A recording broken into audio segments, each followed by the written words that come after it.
ఏది స్ట్రాంగ్ అవ్వట్లేదు సార్ మనది. స్ట్రాంగ్ అవ్వట్లేదు ఒకటి. ఇంకా సార్? ఒక స్ట్రాంగ్ అయినా గాని వితిన్ ఒక 1 మినిట్ లోపే అది ఎమ్మటే స్టాప్ అయిపోతుంది సార్ నాది. ఇప్పుడు మీకు 24 ఇయర్సే. ఈ 24 ఇయర్స్‌లోనే ఈ ప్రాబ్లమ్ ఎందుకొచ్చినట్లు? నేను అనుకుంటుంది ఏంటంటే ఇక మాస్టర్‌బేషన్ వల్లనే అయిందనుకుంటున్నాను సార్. ఓకే.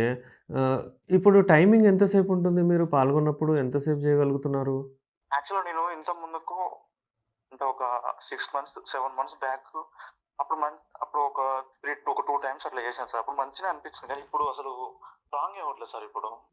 ఎర్లీ హుహుహుహు. మార్నింగ్ అవుతుంది. కానీ ఇప్పుడు నార్మల్‌గా హుహుహు. నైట్ ఈవినింగ్ నైట్ అట్లా పడుతానంటే స్ట్రాంగ్ అవ్వట్లేదు. ఇప్పుడేంటంటే మార్నింగ్ మీకు ఆ ఇబ్బంది అవ్వట్లేదు గానీ, యూజువల్లీ ఎప్పుడైతే పెర్ఫార్మ్ చేస్తున్నారో అప్పుడు ఇబ్బందులవుతున్నాయని అంటున్నారు అవును మీరు. సార్. అవును సార్. ఇంగం గట్టిగా పడట్లేదు. అలాగే మీకు అంటే టైమింగ్ ప్రాబ్లమ్ గూడా ఉంది. అంతే గదా!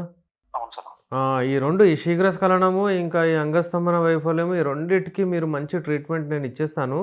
మీరు వాడండి. దీంతో పాటు కొంచెం మీ తరపున నాకేం గావాలంటే మీరు ఎక్సర్సైజ్ జేయాలె, వాకింగ్ జేయాలె, ఇంకా ఈ హస్తప్రయోగం వదిలేయాలి. దాని అలవాటుకు పోగూడదండి. Okay sir. హ్యాపీగా ఓకే. మ్యారేజ్ జేసుకొని మంచిగుండండి.